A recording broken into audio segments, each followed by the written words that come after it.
कौशल्या कुमार को गोद में लेकर के वशिष्ठ जी ने कहा, राजन इनका नाम राम होगा। क्या नाम होगा? राम, 2 अक्षर का नाम। दशरथ जी ने कहा, गुरुदेव राम का अर्थ क्या है? नाम तो रखो लेकिन नाम का अर्थ भी जानना चाहिए।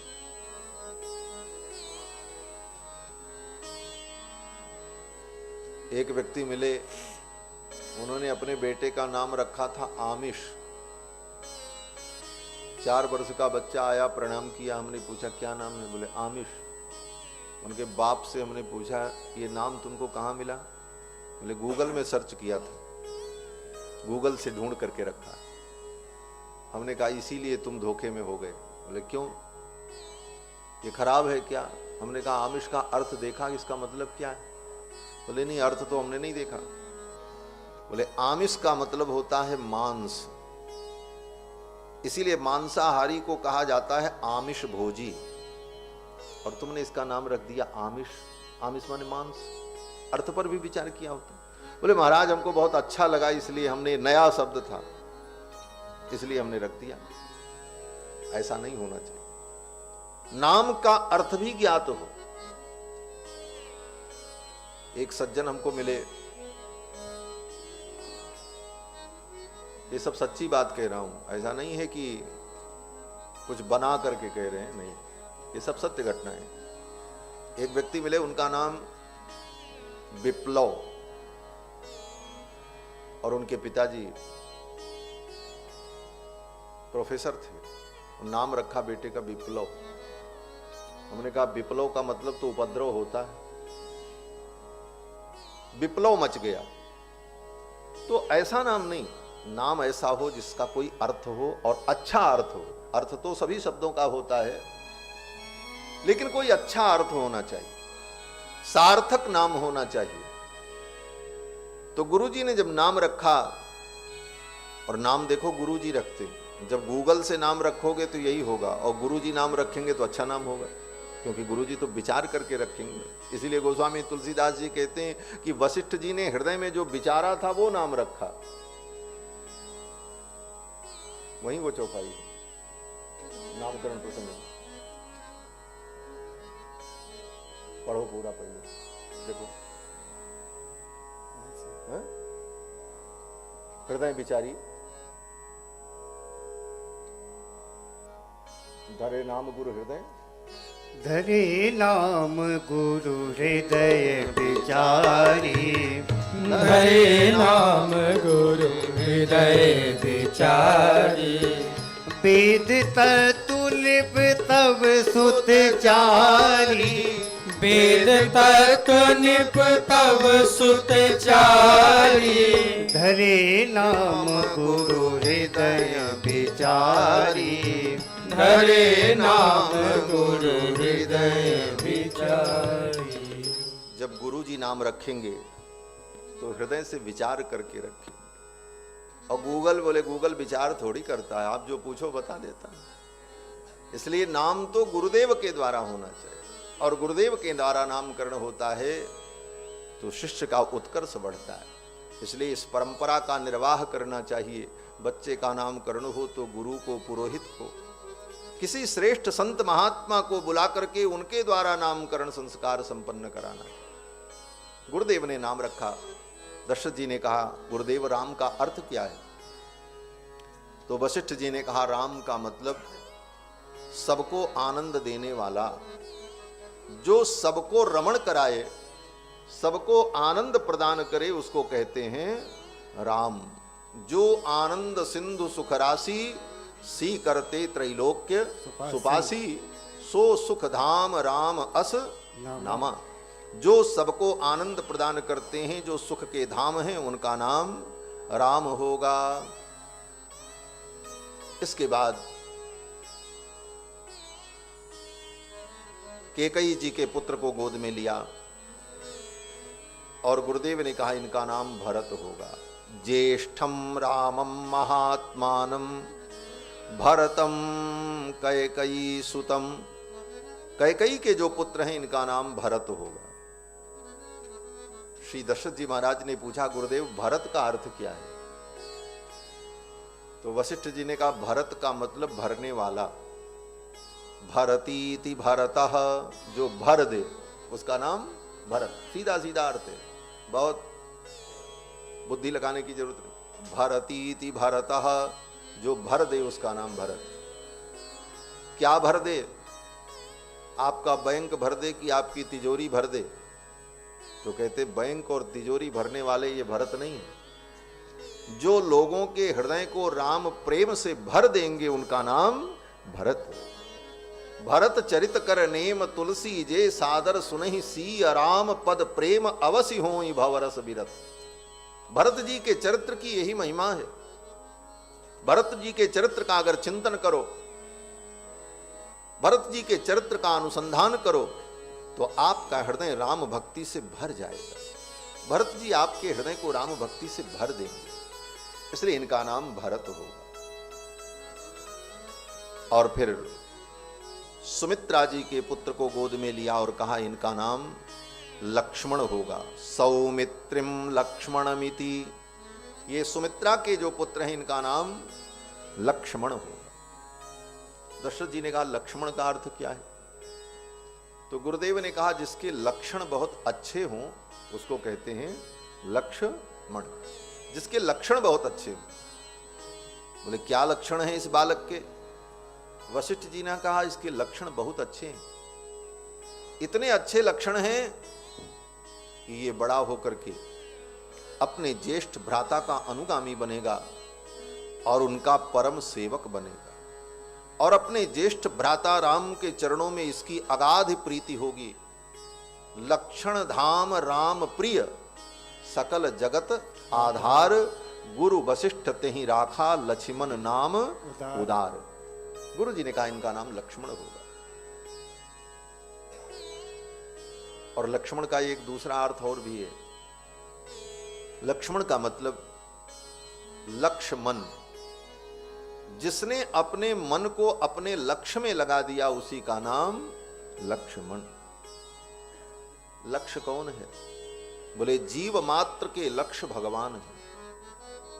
हमारे आपके सबके लक्ष्य भगवान है। भगवान के अतिरिक्त जितना भी चेतन तत्व है, चेतन तो भगवान भी है और ये जीवात्मा भी चेतन है। इसीलिए दोनों को आत्मा शब्द से व्यवहृत किया जाता। आत्मा माने भगवान और आत्मा माने ये हम आप सब।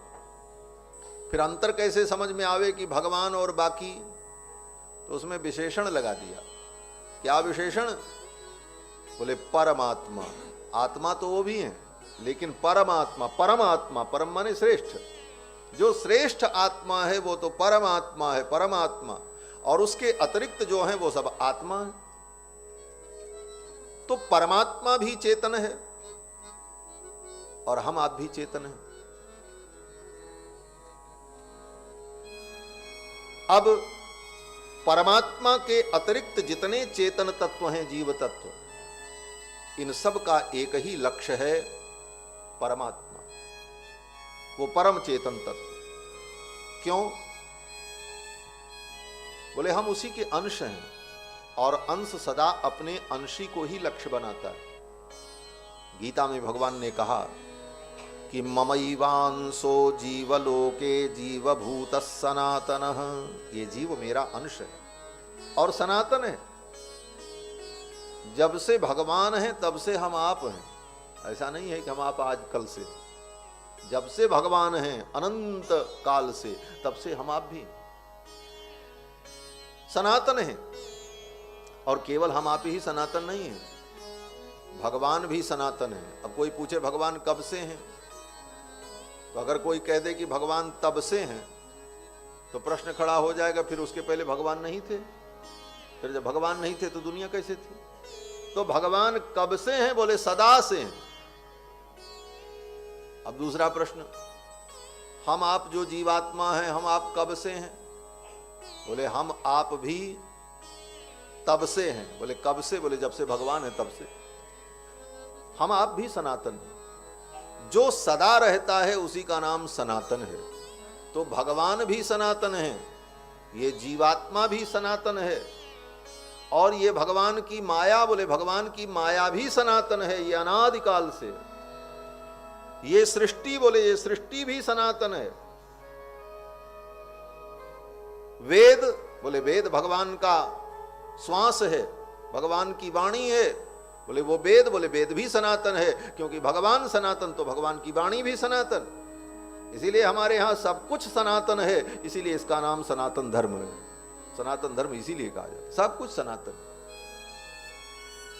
शब्द भी सनातन, सृष्टि भी सनातन, परमात्मा भी सनातन, वेद भी सनातन, ये जीवात्मा भी सनातन, भगवान की माया भी सनातन, सब कुछ सनातन, अनादि, जिसका कोई आदि नहीं। तो ये जीव परमात्मा का अंश है। गीता में भगवान कहते हैं ममैवांसो जीव लोके जीव भूतः सनातन, ये जीव भी सनातन। और इसका एक दूसरा प्रमाण, आप कभी एकांत में बैठ करके स्वयं विचार करो कि हम कब से हैं। भले हमको आपको पता नहीं है कि पैदा होने के पहले कहां थे, लेकिन ये लगेगा थे जरूर, अनुभूति यही होती है। और आत्मा का अनुभव कभी झूठा नहीं होता। आप एकांत में अनुभव करो कि जब इस दुनिया में हम पैदा नहीं हुए, किसी के बेटा बेटी नहीं बने थे, उसके पहले कहां थे, तो पता तो नहीं है कहां थे, लेकिन थे, हमारी सत्ता थी, ये अनुभव आपको जरूर होगा, क्योंकि आत्मा सनातन है। और यह आत्मा जो सनातन है, ये भगवान का अंश है। ईश्वर अंश जीव अविनाशी चेतन अमल सहज सुख राशि। तो इस जीव का लक्ष्य क्या है? बोले ये जिसका अंश है वहीं जाए, यही उसका लक्ष्य है। और प्रकृति में भी आप देखते हैं जो जिसका अंश है वो अपने अंशी की ओर ही जाता है। कैसे? बोले आप दीपक जलाओ, जब दीपक जलाते हो तो दीपक की जो लौ होती है वो किधर जाती है? न दाहिने जाती है, न बाएं जाती है, न पूरब, न पश्चिम। हवा चले तो बात अलग है कि थोड़ा इधर उधर हो जाए, लेकिन अगर हवा नहीं चल रही है तो दीपक की स्वाभाविक लौ कहां जाती है? बोले ऊपर की ओर जाती है। क्यों? बोले अग्नि तत्व है दीप, दीपक में जो है वो लौ क्या है? बोले अग्नि तत्व। और अग्नि तत्व का मूल क्या है? बोले अग्नि तत्व का मूल अंशी सूर्य है, और अग्नि उसका अंश है, इसलिए वो अपने अंशी की ओर जाना चाहता है। आप पानी गिराओ तो पानी कहां जाता है? अगर यहां पानी गिराओ तो नीचे जाएगा, ऊपर नहीं जाता। क्यों? बोले पानी का अंशी जो है समुद्र, वो नीचे है। पानी का मूल पृथ्वी के गर्भ में है, इसलिए वो अपने अंश की ओर भागता है। उसी प्रकार यह जीवात्मा परमात्मा का अंश है, यह भी भगवान की ओर ही जाना चाहता है। अब प्रश्न है महाराज इतनी दुनिया के लोग कहां भगवान की ओर जा रहे हैं? बोले जा भगवान की ओर ही रहे हैं, लेकिन समझ नहीं रहे, रास्ता नहीं समझ में आ रहा है। बोले भगवान की ओर कैसे जा रहे हैं? बोले भगवान है कौन? बोले भगवान आनंद है, जो आनंद सिंधु सुख राशि। भगवान सच्चिद आनंद है, और आनंद ही भगवान का स्वरूप है, सच्चिद आनंद। और हम लोग कहां जाना चाहते हैं?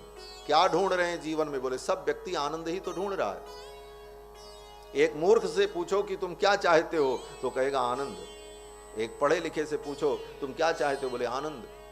कोई भी काम व्यक्ति कर रहा हो, कोई बहुत मेहनत करके पढ़ रहा हो विद्यार्थी, उससे पूछो तुम क्यों पढ़ रहे हो, तो कहेगा हम पढ़ करके बहुत बड़े अधिकारी बनेंगे, फिर खूब धन कमाएंगे। बोले फिर क्या करोगे? फिर आनंद करेंगे, आनंद के लिए कर रहा हूं। एक मजदूर से पूछो तुम मजदूरी क्यों कर रहे हो, बोले धन कमाएंगे। परिवार वाले सुखी रहेंगे तो हमको भी आनंद होगा, हम भी आनंद पाएंगे। आनंद के लिए ही सारी क्रिया चल रही है पूरे ब्रह्मांड में। हर प्राणी जो कुछ कर रहा है आनंद के लिए ही कर रहा है, क्योंकि आनंद ही परमात्मा है और यह आत्मा उसका अंश है, इसलिए आनंद ही ढूंढ रहा है। कहां आनंद मिले? अब अंतर यह है कि भ्रम के कारण, अज्ञान के कारण किसी को कहीं आनंद दिख रहा है, किसी को कहीं आनंद दिख रहा है, और वहां जाता है, आनंद मिलता है, लेकिन बहुत थोड़ा, मन नहीं भरता। फिर लगता है अब ये मिल जाए तो असली आनंद मिलेगा। अर्थात उस आनंद के मूल को ही जीवात्मा ढूंढ रहा है। हम आप सब उस आनंद को ढूंढ रहे हैं। नास्तिक जो भगवान को नहीं मानता वो भी आनंद ही ढूंढता है। एक नास्तिक से पूछो कि भाई तुम ये बताओ, तुम अपनी सत्ता का विनाश चाहते हो कि अपनी सत्ता का स्थायित्व चाहते हो?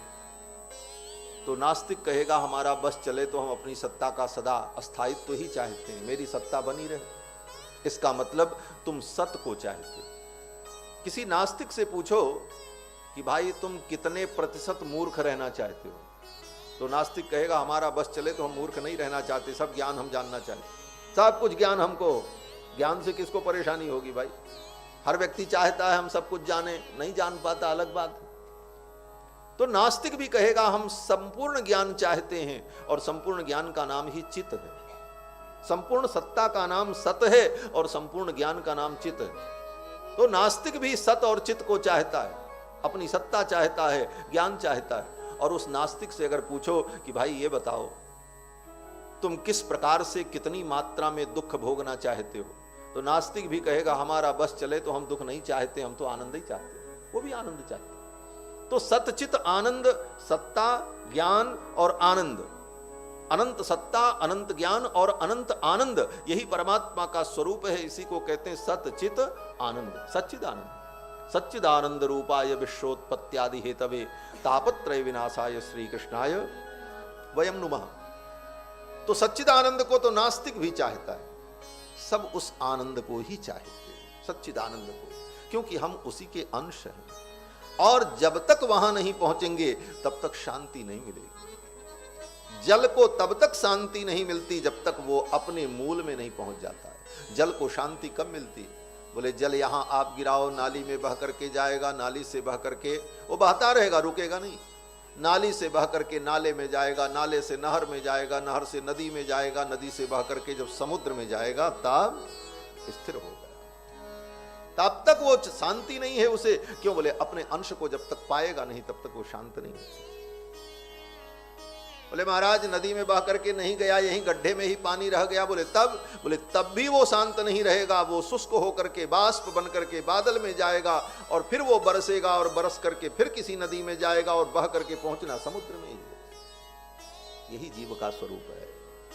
तो भगवान ही परम लक्ष्य है। उस लक्ष्य को जिसने समझ लिया और उसमें अपने मन को जिसने लगा दिया वही लक्ष्मण है। लक्ष्मण का मतलब जिसने अपने मन को अपने लक्ष्य में लगा दिया। हम आप अपने लक्ष्य को भूल जाते हैं। हमको लगता है संसार की ये उपलब्धियां ही हमारा लक्ष्य है। वस्तुतः ये लक्ष्य नहीं है, ये तो जीवन जीने की एक व्यवस्था है। लक्ष्य तो भगवान ही है। गुरुदेव ने नामकरण किया और फिर सबसे छोटे कुमार को गोद में लिया और कहा इसका नाम शत्रुघ्न होगा। राजा दशरथ ने पूछा शत्रुघ्न का अर्थ क्या है? तो गुरुदेव ने कहा शत्रुघ्न का मतलब जो शत्रुओं का विनाश कर दे उसका नाम शत्रुघ्न। जाके सुमिरन ते रिपुनासा नाम शत्रुघ्न वेद प्रकाशा। जो शत्रुओं का विनाश कर दे उसको शत्रुघ्न कहते हैं। कौन से शत्रु का? तो इसका उत्तर वाल्मीकि महर्षि देते हैं रामायण में। शत्रुघ्नो नित्य शत्रुघ्नः नीतः प्रीति पुरस्कृतः। शत्रुघ्नो नित्य शत्रुघ्नः, जो नित्य शत्रु का विनाश करते। शत्रु दो प्रकार के होते हैं, एक नित्य एक अनित्य। अनित्य शत्रु कौन है? बोले अनित्य शत्रु वो होता है जो किसी बाह्य कारण से हमारा शत्रु बनता है। ये संसार में जो शत्रु होते हैं एक दूसरे के दुश्मन, ये नित्य शत्रु नहीं है, ये अनित्य है। क्यों अनित्य हैं? बोले ये किसी कारण से आपके शत्रु बने, और कारण तीन ही कारण होता है। जर जोरू जमीन, कोई शत्रु बनेगा तो स्त्री के लिए, अथवा धन के लिए, अथवा जमीन के लिए। तो संसार के जो शत्रु हैं ये तो अनित्य हैं। अनित्य इसलिए हैं कि जिस कारण से ये शत्रु बने वो चीजें उन्हें दे दो, उनकी शत्रुता समाप्त हो जाएगी, वो आपके शत्रु नहीं रह जाएंगे, समझौता कर लेंगे। और अगर नहीं भी किया तो सदा तो उस दुनिया में रहेंगे नहीं, एक दिन तो मर ही जाएंगे। मर गए तो शत्रुता खत्म, और वो नहीं मरे तो आप मरोगे। मरना तो सबको है, तो जो पहले मर गया तो शत्रुता खत्म, तो वो शत्रुता कहाँ स्थायी रही। इसलिए संसार के जो शत्रु हैं ये अनित्य हैं, इनको अनित्य शत्रु कहा जाता है। और नित्य शत्रु कौन है? बोले नित्य शत्रु वो है जो आज से नहीं, लाखों वर्षों से, अनंत अनंत जन्मों से हमारे पीछे पड़े हुए हैं। वो शत्रु कौन है? बोले वो शत्रु हमारे विकार हैं, काम, क्रोध, लोभ, मोह, ईर्ष्या, द्वेष, पाखंड, छल, दंभ, कपट, असत्य, ये दुर्गुण जो अनंत जन्मों से हमारे साथ लगे हैं, ये हमारे नित्य शत्रु हैं। ये सदा से दुख देते आ रहे हैं और आज भी दुख दे रहे हैं। इन्हीं के कारण हम दुखी होते हैं। इन नित्य शत्रुओं का संहार कैसे हो? ये नित्य शत्रु हमारे जीवन को कैसे छोड़ें? इन नित्य शत्रुओं से हम कैसे बचें? तो कहते हैं नित्य शत्रुओं से अगर बचने का उपाय ढूंढना चाहते हो तो शत्रुघ्न जी का स्मरण करो। शत्रुघ्नो नित्य शत्रुघ्नः नीतः प्रीति पुरस्कृतः। शत्रुघ्न जी के स्मरण से, उनकी लीलाओं के श्रवण से जीव के नित्य शत्रु समाप्त हो जाते, कामादि विकार नष्ट हो जाते। जाके सुमिरन ते जाके सुमिरन तेरे पुनासा, जाके सुमिरन तेरे पुनासा। नाम शत्रुहन वेद प्रकाशा, नाम शत्रुहन वेद प्रकाशा। जाके सुमिरन तेरे पुनासा, जाके सुमिरन तेरे पुनासा। जिसके सुमिरन से शत्रुओं का संहार हो जाए उन्हें शत्रुघ्न कहते हैं। गुरुदेव ने चारों कुमारों का नामकरण संस्कार किया। अब धीरे धीरे चारों कुमार बड़े होने लगे। भगवान की बड़ी अद्भुत अद्भुत बाल लीलाएं हैं। भगवान श्री राम ने अनेक बाल लीला की। बाल चरित हरि बहुविध कीन्हा, अति आनंद दासन कह दीना। बाल लीला करके भगवान ने अपने भक्तों को खूब आनंद प्रदान किया।